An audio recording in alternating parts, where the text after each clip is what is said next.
أحب الوفاء بشتى الصور. बिस्मिल्लाहिर्रहमानिर्रहीम मुहतरम हजरात ngasi अखोइना खन्नगदौरिबा नैनगदौरिबसी यामना ममिंग चटलबा यामना मतिक मगुल लैरबा बुजुर्ग अमगी यामना पुकनिंग नुसीबा वरी अमगी मतांगदनी मसीगी वरी से हुजिक चटलिबा शाबान थासिदा थोखिबो वरीनी हजरत मालिक बिन दिनार रहमतुल्लाहि अलैहि यामना ममिंग चटपा यामना ममिंग लैरबा अल्लाह का यामना नक्सिन्नबा अदुगुमलबा बुजुर्ग अम्मने महाकना बुजुर्ग ओइद्रिङै ममांग पखंग ओइरिङै मतमसिदा हालत अमदनी महाकना लैरमलिबसी महाकना पखंग ओइरिङै मतमसिदा सिफाई ओइनसु लैरम्मी अदुबु महाकति थक्पा चाबा नशा सानबा नुंगाई थोकपा मसिगी थबुक असे महाकि ओइरम्मे मतम चुप्पदा जूसिता अदुम थागा लैरम्मी जू थक्पसी महाकि मथौनेना खलम्मे अदुगी मतुंग अदुदगी महाकना तौबा तिला तौरगा मतमदुगी ख्वाइदगी चाउबा अल्लाह का नक्सिन्नबा बुजुर्ग अमनेबा ओइख्रिबसे महाकना बुजुर्ग ओइरबा मतुंग सिदा कनागुमा मिसक अमना महाकोंदा हंगम्मे हजरत नहाकना लैरम्मीबा फिबमदुदगी तौबा तौरिबसी करी मरमदगिनो अदुगी मरमदो अखोइ तनिंगी अखोइदा हाइफेत्तंग खंगहनबिरो अदुगी मतम अदुदा हजरत मालिक बिन दिनार रहमतुल्लाहि अलैना महाकना तौबा तौखिबगी मरमदुनेबा लीरगा तहल्लिबसी हजरत मालिक बिन दिनार रहमतुल्लाहि अलैना हाइरिबसी तसिंगमके ऐसी यामना ओक्तबा मिसक अमनी ओइरमलिबसी ऐदी थक्पा चाबा मसिगी थबुकसे ऐगे हैनबीनी जू थक्पसे ऐगे हैनबीनी ओइरमलिबसी अदुबु ऐना तसिंगमके पखंग ओइरकपगी तंजासिदा मिनाई नुपी अमा लैरम्मी हाइरिबा नुपीसे अदुगी मतिक मसक फजै महाका ऐगे मतम चुप्पदा लोइनरम्मी महाका तालुक थमनरम्मी मरी थमनरम्मी नुमित खरगी मतुंगदगिदी इचानुपी यामना मसक फजबी ऐनसु थमोइसिना यामना नुंसीजबी अदुगुमलबा पोगम्मी हाइरिबा इचानुपीसे ऐना अदुगी मतिक नुंसीजरम्मी महाओंदगी नुंसीजबा संसारसिदा कना अमफोब लैरमदे अैगी इचानुपीसिना मखोंग चटबा होरकपा मतमसिददी अमक हेना अैगी थमोइसिना नुंसीजरम्मी मतमदुदसु हाइरिबा इचानुपीसे अैगी इनाक्ता अदुम लैरम्मे अैगी अदुम लोइनरम्मे अदुबु मागे हैनबी अम्मना ऐना जूसी थक्केना ग्लाससिदा जूसी हैरगा लौखत्पा मतमसिदा अैगी खुत्तगी मुल्लगा अैगी फीदनेबा हैजल्लमलिबसे अदुबु महाकी मौंग मतौ इचानुपीगी मौंग मतौसी उबसिदा नुंसीमनखिदना चैबा फोबा ngamlamde अदुबु मागे चही अनि सुरक्पा मतमसिदा दुनियादगी रुखसत ओइखिरम्मे ऐना ख्वाइदगी नुंसीजबा ऐगी इचानुपी ऐगी इनाक्ता अदुम सानरगा चोंगगा लैजरम्बे अदुगुमलबा ऐगी थमोइगी मचेत अदो ngasiदी दुनियादगी रुखसत ओइखिरे मसिगी मतुंगदगी ऐगी थमोइसे अदुगी मतिक चाकलम्मे ऐसी मतम चुप्पदा तुम्बा चाबा थक्पा अम्मा फोबा यारम्दे नोंगमा नुमित अम्मा नुंगदांग अम्मदा शाबानगी तरामंगानी पानबा नुंगदांग सिदा वाखनसी नुंगाई मनखिदना जूसी मयाम अम्मा थक्चल्लगा मस्त ओइरगनेबा लैरमलिबसे नमित्तुगी ऐशागी नमासु ऐ सोलमदे अदुगी हालतुदा ऐसे तुमखिरम्मे अदुदा ऐगी मंगदु उहल्लिबसे कयामत ओइरकले मैदाने हशर कायम तौरे ऐना उरिबसी मीसिंगसे कबरदगी लोइनमक थोकनरे अदुगा मैदाने हशरगी मैकैदनेबा चंगनरिबसे मखोइगी मरक्ता ऐसु चटपा यौरम्मे मैदाने हशरगी मैकैदा ऐना मैदाने हशरगी मैकैदा चटलिङै मतमसिदा ऐगी तुंगसिदा सोर सोर लाउबा खोंजेल अमा ताबगुम तौरम्मे ऐना इखंग खंगौदना लैथोअगा येंगबा मतमदा अचौबा लैरेन अमा ऐगी मैकैरोमदनेबा तानरइबसे यामना किनिंगाई ओइबा ममित्तु लौखत्लगा मयादु काथोअगा ऐगी मैकैदा चेंसलक्पदुदा ऐसि किमनखिदना ऐसु चेनबा हौरम्मे ऐना खरा चेलबा मतुंगदुदा यामना मसक मतौ फजबा सोलबा फी फजबा सेटबा मनम नुंसीबा तैबा अदुगुमलबा अहल्लमा थेंगनरम्मे अहनसी उबा मतमदा ऐना सलाम तौरम्मे अदुगा महाओंदगी मतिंगनेबा हाइजरिबसे ए अहन तसिंगमके ऐगी तुंगदा यामना अचौबा अजदा अचौबा लैरेन अम्मा ऐबु योत्कदगी चागदगी तानरइबनी अदुना तसिंगमके ऐबु कनबियो अहनसिना हाइरिबसी ए नुपा तसिंगमके ऐदी यामना सोनबा मिसक अम्मने नंगी तुंगदा तानरइबसिदी यामना कनबनी अदुना मागा ऐगे मुकाबला तौबा ngammoy ऐ करीमता उपाय लेते अदुना नंग ममांगदा चेनख्रो ममांगदा अदुगुमलबा पोसक खरा थेंगनबा याय नंगबु कनबीनंगाइगिदमक्ता अचौबा लैरेनसिना तानरक्पसिदा ऐसि किमनखिदना अमक्क ममांगदनि चेलिबसि ऐना उरिबसि मांगदा खितंग चिंगुंबा अतोंबा मफम अमा लैबा उरम्मे हाइरिबा अतोंबा चिंगुंबसिदा ऐना चेंखत्पा मतमदा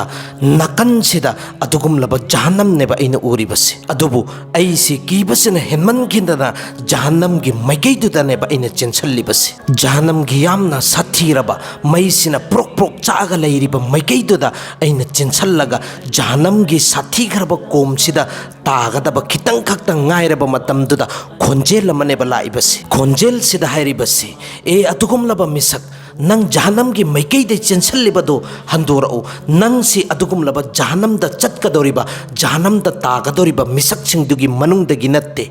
masigi khonjel se tapa matam da jahannam gi maikei rum dagi amaka hallagane ba chale ibase asai gi azdaha khwaidigi sathiraba lairen dusu lin achauba dusu magi matung chidane ba tanare ibase aina kina hallaga chelakba matam sida asai ke ahal hanubado hallagani thengnari bas yamna masak matau phajaba fi angauba setpa manam nungsiba taiba ahal sida aina hairibasi e ahal aina mamang da sunangonda darkhas tau jakhrabaduni hai jakhrabaduni tasengna makki aigi tungda tanari ba lin achauba lairen achauba sina aisi chakhiba tare yotkhiba tare aibu amukta kanbiyo hansina heribasi enuba tasengna makki nangi tungda tanariba azdaha tanariba lairen achauba sidi yamna pangal kalli aidi yamna sonba misak amani aina kariguma posak ama poba tauba ngamoy ai maga muqabala tauba ngamoy maga thengnaba ngamoy aduna nang mamangda adum chenkhro hairiba mamanga sida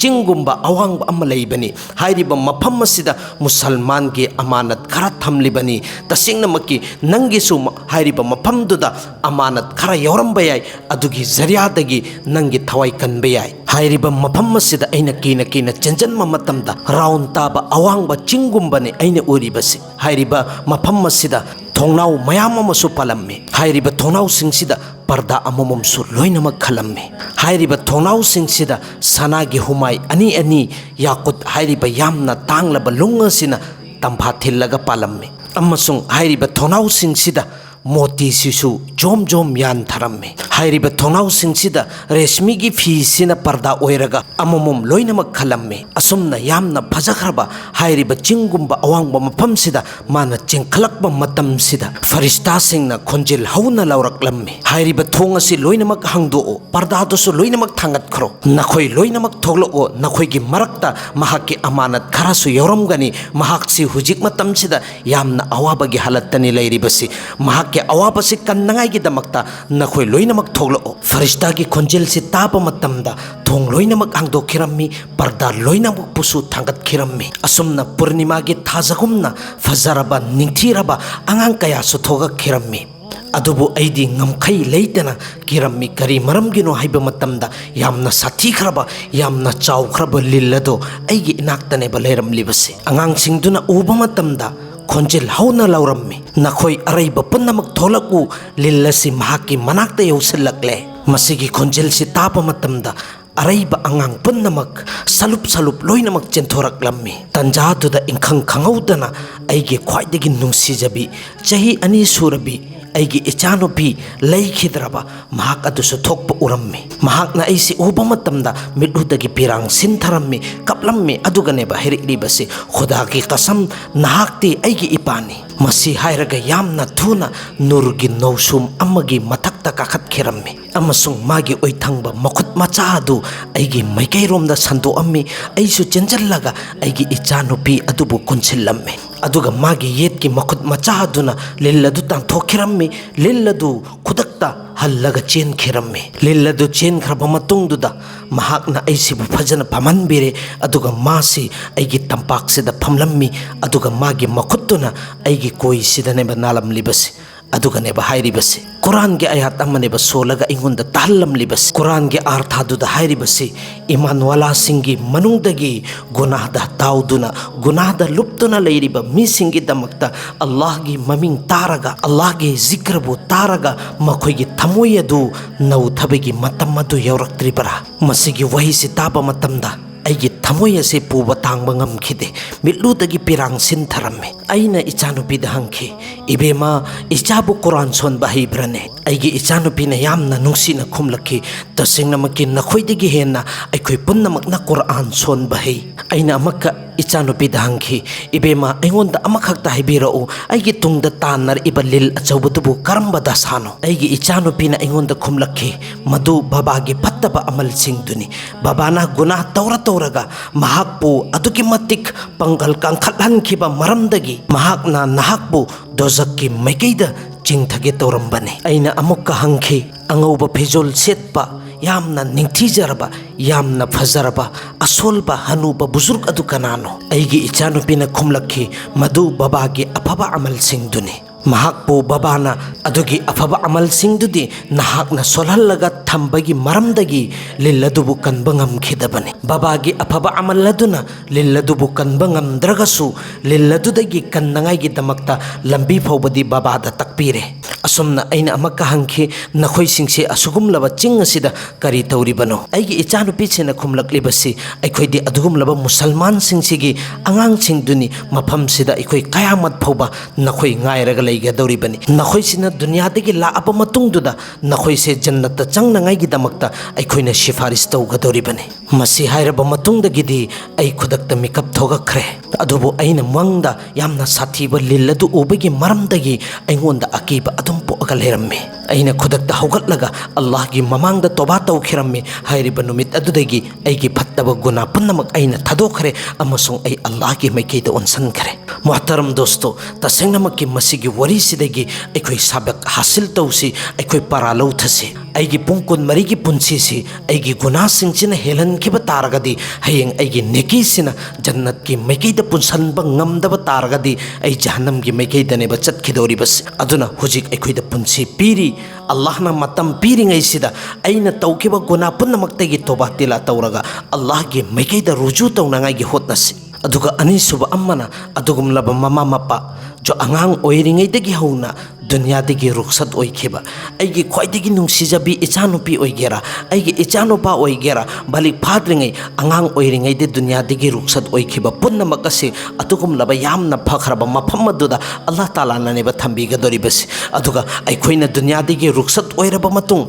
ꯀꯌꯥꯃꯠ ꯀꯥꯏꯝ ꯑꯣꯏꯔꯕ ꯃꯇꯨꯡꯗꯨꯗ ꯃꯩꯗꯥꯟ ꯍꯁꯔꯗꯨꯗ ꯖꯍꯟꯅꯝꯒꯤ ꯃꯥꯏꯀꯩꯗ ꯐꯦꯁꯂꯥ ꯇꯥꯈ꯭ꯔꯒꯁꯨ ꯑꯉꯥꯡꯁꯤꯒꯤ ꯕꯔꯀꯠꯇꯒꯤ, ꯑꯉꯥꯡꯁꯤꯡꯁꯤꯒꯤ ꯁꯤꯐꯥꯔꯤꯁꯇꯒꯤ ꯑꯩꯈꯣꯏꯁꯤ ꯖꯟꯅꯠꯀꯤ ꯃꯥꯏꯀꯩꯗꯅꯦꯕ ꯆꯪꯒꯗꯧꯔꯤꯕꯁꯤ꯫ ꯑꯗꯨꯅ ꯑꯩꯈꯣꯏꯒꯤ ꯄꯨꯟꯁꯤꯗꯒꯤ ꯑꯩꯒꯤ ꯅꯨꯡꯁꯤꯖꯔꯕ ꯏꯆꯥꯅꯨꯄꯤ ꯑꯣꯏꯒꯦꯔꯥ, ꯅꯨꯡꯁꯤꯖꯔꯕ ꯏꯆꯥꯅꯨꯄꯥ ꯑꯣꯏꯒꯦꯔꯥ, ꯗꯨꯅꯤꯌꯥꯗꯒꯤ ꯔꯨꯈꯁꯠ ꯑꯣꯏꯈꯤꯕ ꯇꯥꯔꯒꯗꯤ ꯑꯜꯂꯥꯍꯒꯤ ꯑꯃꯥꯅꯠꯅꯦ ꯈꯜꯂꯒ ꯑꯩꯈꯣꯏ ꯁꯕꯔ ꯇꯧꯒꯗꯕꯅꯤ꯫ ꯑꯜꯂꯥꯍꯅ ꯍꯥꯏꯈ꯭ꯔꯤꯕ ꯈꯔꯁꯤꯗ ꯑꯩꯈꯣꯏ ꯄꯨꯝꯅꯃꯛ ꯑꯃꯜ ꯇꯧꯕ ꯉꯝꯕꯒꯤ ꯇꯧꯐꯤꯛ ꯄꯤꯅꯕꯤꯕ ꯑꯣꯏꯁꯅꯨ꯫